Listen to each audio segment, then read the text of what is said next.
Welcome to Between Product and Partnerships, a podcast focused on bringing together product, partnership, and engineering leaders to discuss how to build, support, and scale SaaS ecosystems. This podcast is presented by Pandium, an integration platform for building native integrations. Hi, everyone, and thanks for listening to our podcast, Between Product and Partnerships, where we talk about the challenges and what it takes to build integrations, tech partnerships, and SaaS platforms. And today, we are so excited to have Mike Gelber, Chief Product Officer at Impiricus, join the podcast. Mike, can you share a little bit about your background with the audience? Yeah, sure. Well, thanks so much for having me, Cristina. Really appreciate it. So my name is Mike Gelber, Chief Product Officer here at Impiricus. We're a company that is focused on connecting healthcare providers with resources from pharma companies to deliver better patient care. We'll get a little bit into what that means. I have a background that sort of like starts out in finance. I then made a move into ad tech where I got more and more technical, started my own company in the healthcare ad tech space, and then sort of joined forces with a company called Lasso that's in a really a similar space to what Impiricus is in, but more so focused just purely on the marketing side. And about a year and a half ago, we sold Lasso to IQVIA for a little under $500 million. And then I've now been at Impiricus for a little over a year. Awesome. It's a very varied and interesting background. And I'm curious, it sounds like you've held different roles at these different kinds of companies. Can you share a little bit more about what made you transition between not just these industries, but also the types of roles within these industries? Yeah, super interesting. So the easy one of that is the industry, is moving from finance into tech. And that also has a lot to do with the roles. So I started my career at JP Morgan as like an analyst, and I didn't mesh well with the archetype of that kind of role. We were basically, at the end of the day, we were managing money for billionaires, and there's not a whole lot that you can do to move the needle and be innovative there. So a little bit kind of like bored in that role, and I started learning VBA originally to like, the first thing I did was build a version of 2048 into an income statement so that I could like play a 2048 and people wouldn't know. But then I actually started like automating some of the tasks that we did as analysts, and built tools for myself. But then those tools ended up getting distributed to other analysts in the bank. I was really excited about that. Our compliance officers were not. And when I saw this industry of finance sort of being like, you've created tools that save time, and that's actually a bad thing, that's when I decided to move into tech. And in tech, I sort of started on the client-facing side, which I really, really, really liked. But I had this almost, I don't want to say spiritual gap, but like a spiritual gap of how does all this tech that I'm interacting with work? So I started getting more and more technical, and that's when I got into like a quasi-product role. And then I leaned in fully on the technical side, did a coding boot camp, got all of that knowledge.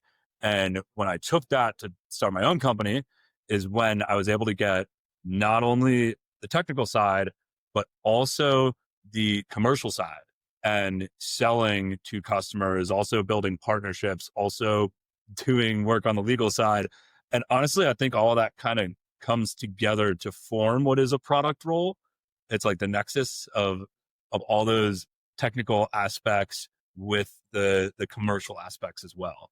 So it's kind of like a natural progression through a ton of different roles, where ultimately I was just like, all right, this is product.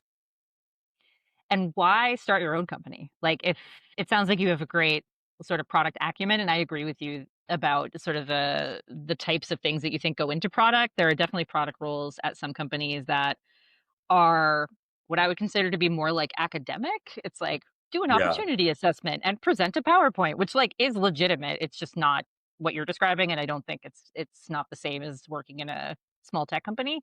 But why not go like be a PM somewhere? Why did you have to start a company? Yeah, that's so interesting too, how like the role of a product manager can change a lot based on the company. And the thing that I see that oftentimes differentiates how I view product is like the technical aspect. That's not like common across the industry, right? But anyways, your question was why start a company? Um, so honest answer, I basically after I did that coding boot camp, AppNexus had been bought by AT&T, and the sort of like innovative startup was beginning to transition into this acquired stalwart company. So I wanted to move on from that. I wanted to apply the programming and software development skills that I had gotten through this boot camp, but I didn't want to go be an engineer and just be fed Jira tickets and pump out code. I didn't think that would be fun enough. So I was like, I want to keep the technical side. I want to do more with that. I want to build something in business that users use. But I also want to spend time talking to users, and I want to understand business management and strategy. And so like that actually at that moment, that's when I was like, well, I could become a product manager. But frankly, with that experience, it actually would have been hard, I think, to get a good product management job. Um, the other option was go to business school. Really glad I didn't do that one. Uh, and then the third rogue option was start a company. And it was basically looking at the business school option. I was like, that's way more expensive. Um, Maybe it's more fun. I don't know. But I looked at the start a company option and was like, I could take a piece of the money that I would put into business school, do that, have a chance at success. And like, basically it timed up really well with just everything I was doing this boot camp, some of the market opportunities that I saw, and the connection that I had to my previous employer, AppNexus, and a little bit of like vision had baked inside me around what could be done. So I was excited about that. It's interesting too to think about like what it means to be a PM at another company. And based on what you're saying, it sounds to me like you would like that sort of like early stage, kind of jack of all trades aspect of product management. But it's really hard to do that working for somebody at a really small company. Like I've just seen it. Like we work with product and engineering people all day. And I find that like that product management role can be really challenging at a really small company and in the relationship with the founders. Like it can be really good, but it can also be challenging, I will say. I agree. I'm curious what you like. Tell me a little more about that though. Oh Um, man, let's see, let's spill some tea. There's no actual tea. It's more, I think it depends on the type of founder that you're working with too. Like there are wide sort of ranges of like technical acumen versus commercial acumen versus more like straight product and marketing. But I yeah, do find that there can be an impulse if like the engineering org is not working for one reason or another to like bring in a PM to solve that problem. And at a really early stage company or a company that just doesn't have like a very well established market, yeah, that can be challenging. And I also think there's an impulse from founders, as one myself, potentially to want to hire maybe someone really junior to like do that role. And I don't know if that's necessarily the right fit. Like there can be this conflict between like the founder's idea of the product, a product manager who's supposed to own the product, like whatever function or dysfunction is happening in the engineering, or like I've just seen it in so many places.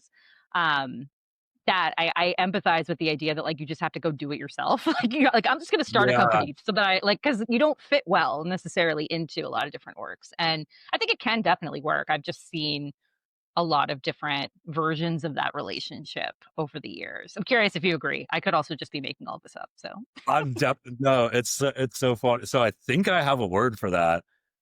Like the silver bullet hire. yeah, Like it's like someone comes on and can fix everything. And sometimes a founder may like look at it as a look at a product person like that. Um, I've definitely seen that quite a bit, and like there actually probably are people that are are kind of like that. But they're not the easiest people to find. Like I've actually, I think of specific people in my head where I'm like, oh wow, that's actually a person that kind of fits that bill. But yeah, super Yeah. I interesting. mean, like, and you're a founder too, right? And I think that founders can be really hard to deal with. Like, this is Yeah. primarily our fault, right? As in you as a former founder, like, is the looking for that person, like, is that a realistic expectation for any hire that is not a co-founder? Right. Like, because at that point, the person is like really invested in your business and like really cares. And I don't know, it's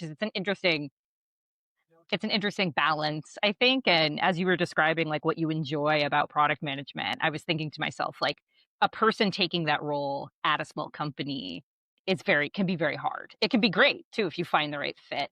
Um, but It's anyway, almost it's like, why would they want to come do that if they have those skills? You would think that they're maybe going to start their own company because they're capable of that. well, and my question to you was like the inverse of that, right? It was like, why go start a company when you could take those skills to any job, right? I think so. It's like, oh, well, I mean, it's just different strokes for different folks, I guess, right? And there's also the risk tolerance of starting a company that is not for everybody, as Yeah. you also well know. Yeah. I mean, well, on a personal level, my thought was like, by starting a company, I will actually sharpen all of these skills and get these skills that I don't necessarily have. And then I can find amazing companies like Lasso, like Impiricus, where I can get into those positions. Maybe I can be that like silver bullet hire for that company where I look at it and go, that's an amazing opportunity. Let's go in there and see what we can do in terms of adding value. Well, yeah, let's talk about Lasso. Like, what prompted you to partner with them? Like, at what point did you realize that that was going to be a good thing? And yeah, how did that unfold?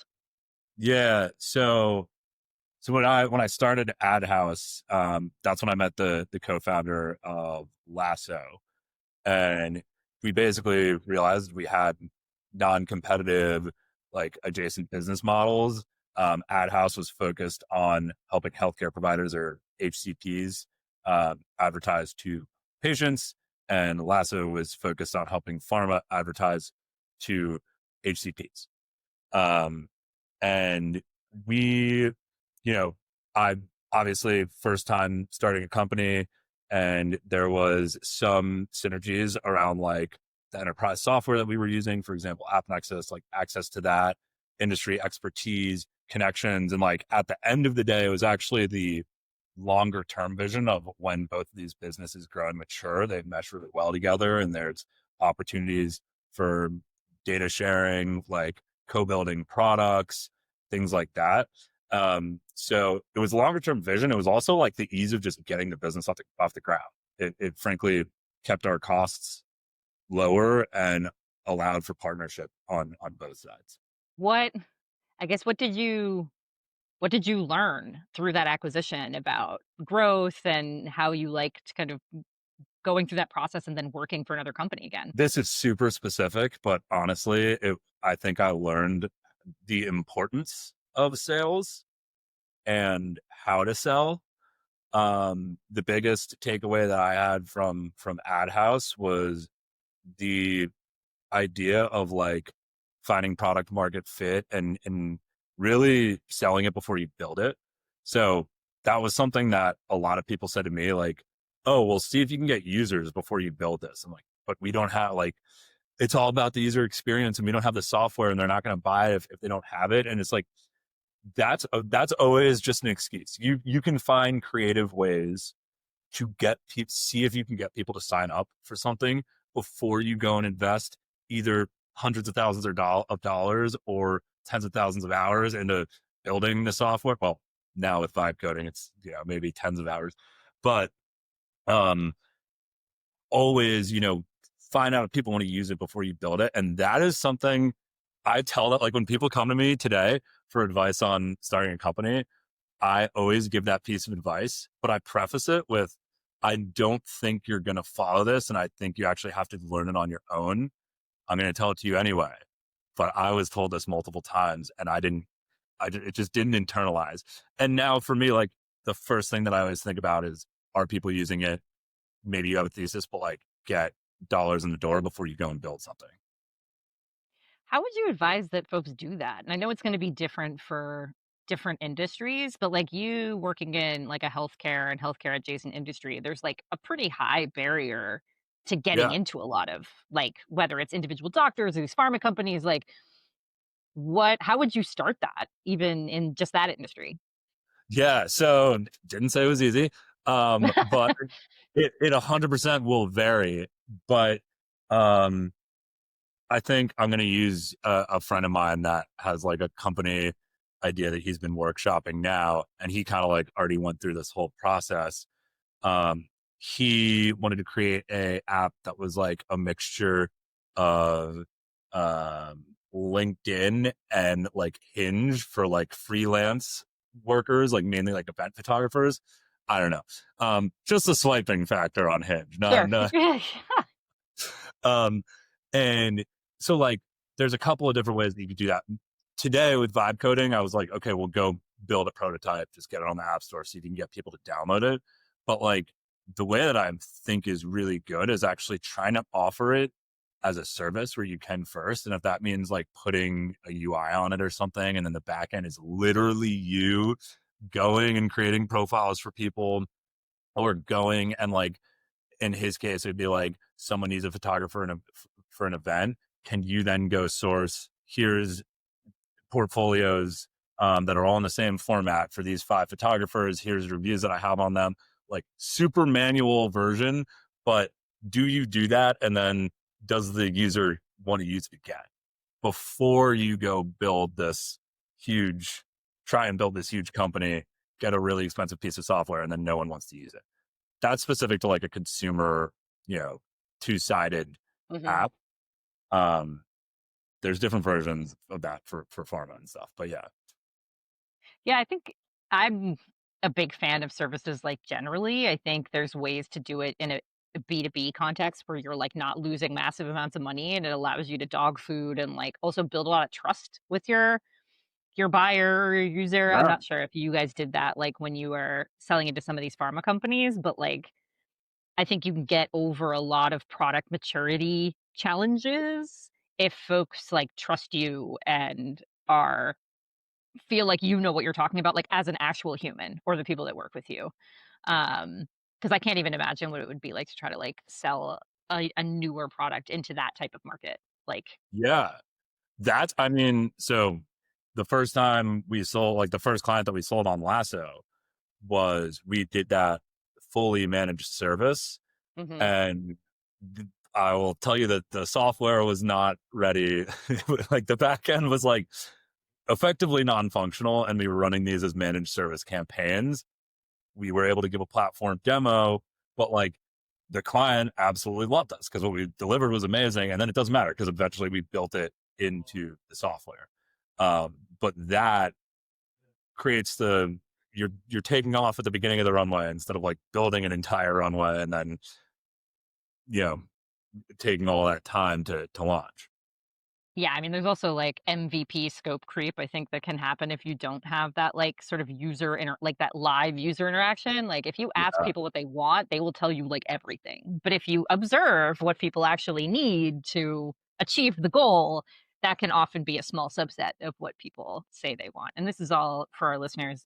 I don't know anything about consumer apps, so this is all about B2B. I don't know how you do anything when you're trying to deal with non B2B software, like, literally nothing. So That's something I've been learning with Impiricus. But yeah, the MVP scope creep, like imagine that scope creep when you don't have a user. Like it's basically limitless. yeah, So it's as much as you can dream up, which if you can dream it, an engineer can build it and charge you for it. So there's an infinite amount of opportunities.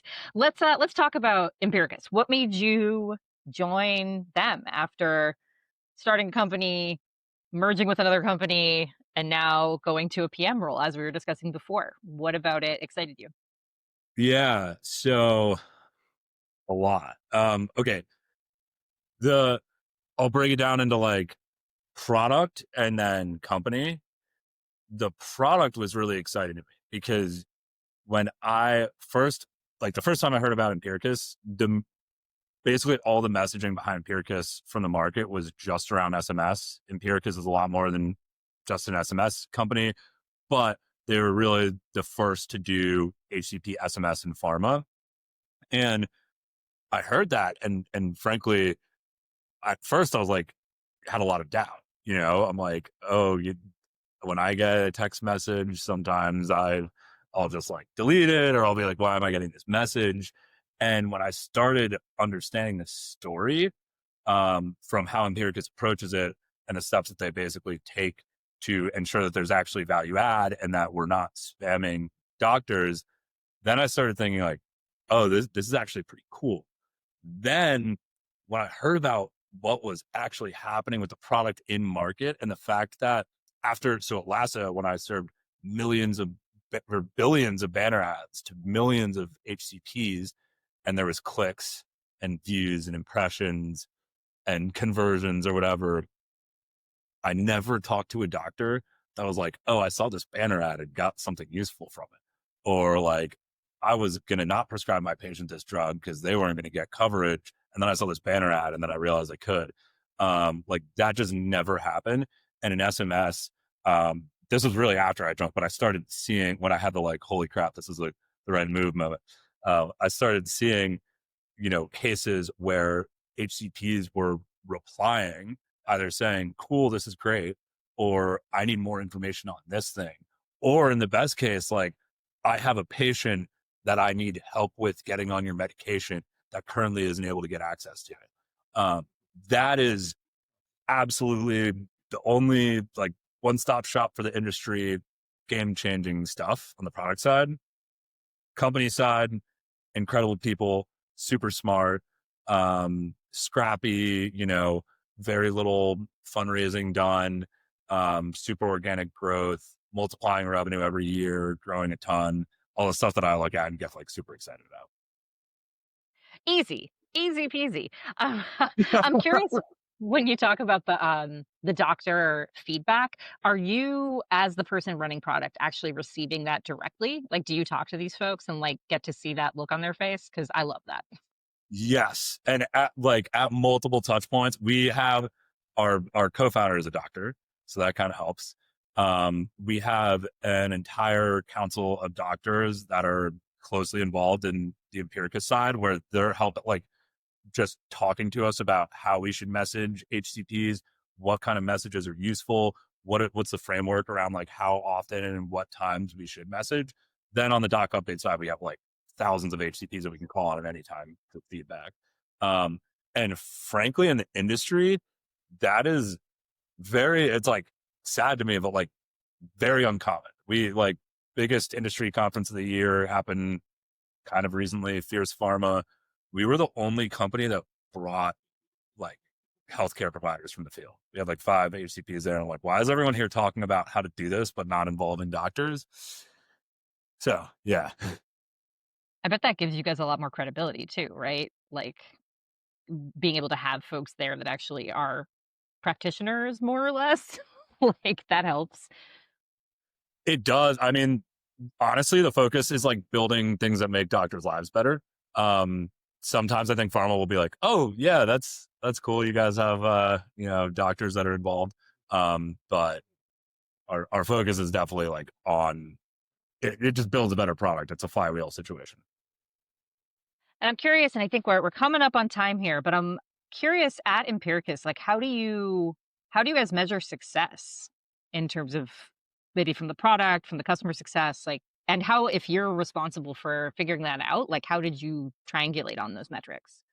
Yeah, well, there's a whole bunch of metrics all like across the board, right? So we have product level metrics. Up like on the pharma side, it basically comes to like script lift. So that's what a lot of our clients will just care about, is versus a control group.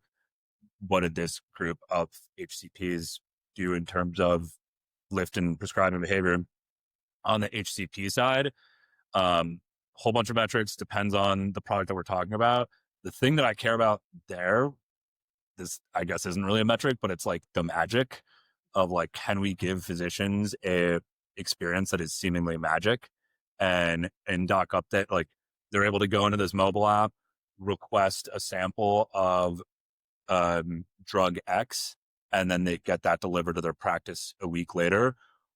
Whereas in the past, they would have had to go to Google, type in drug X, go to the website. Then they realize it's the patient website. They go to the HCP site. Then they click into the samples portal. They make a login. They go through this eligibility check. Like, really not great experience. And now they're kind of like, wow, this is amazing. So there's those two. That's like the pharma side and the HCP side. But like those coming together and basically us building an integration into something useful from pharma, using data to connect with the HCP at the right time, where maybe this HCP just had a patient whose prior auth was denied, meaning they asked insurance to cover this medication and insurance said no. And then we messaged the HCP right as that occurred. The HCP then is, free form texting and says, oh, my patient just got denied on prior auth. What's going on? We're able to connect them to a pharma rep in real time in SMS. They don't have to download another app. They don't have to go to another channel or anything like that. And everything gets sorted for them right there. That's the combination of those two. I know that's not like a metric. That's a story. But yeah. No, I mean, I think it's user satisfaction, right? And you can kind of measure that with an NPS, but there's a lot of nuance that's lost in a lot of that stuff. I do think there's actually, what? I'll revise my answer. NPS. No, I mean, but do you, it's NPS is fine, but I do think that either in person or on video conversation can be so helpful, to get the real story and really see where some of the pain points are. Because, someone can give you a high NPS score, but their high NPS score might just be I'm not going to be mean. Of course, I'm going to give them a high NPS score versus someone else's where they're holy S, this is the coolest thing I have ever seen. And that score might be the same, right? But there's a objectively different response to your point to that story and the way that they feel coming out of that experience. That can be hard to measure in a metric. Yeah, 100%. All right. Well, I think we are coming up at time. I feel like you and I could talk about this stuff forever. What do you want to plug? Is there anything you'd like to plug for the audience, hiring or webinars or anything cool you guys got going on? We have a lot of exciting stuff happening. We have a new product launching called Ascend. By the time this releases, there will be quite a bit of buzz going on about that. We also were just awarded #1 fastest growing company in the US by Deloitte for their Fast 500 list. And yeah, I mean, we're hiring, I think, 100 roles in the next 6 months. So if you're interested, reach out. And yeah, a lot of exciting things going on, but I really appreciate the time. It was great talking with you.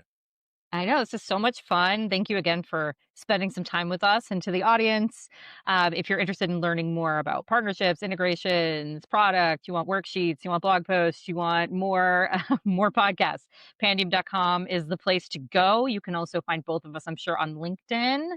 Always happy to chat about this stuff. And yeah, Mike, thanks again. And I'm sure we will see you out there. Cool. Thanks, Cristina. Thanks for listening. If you enjoyed our content, subscribe to our channel and give us a thumbs up. For more content on tech partnerships, integrations, and APIs, check out our articles, ebooks, and other resources in the description or visit Pandium's website.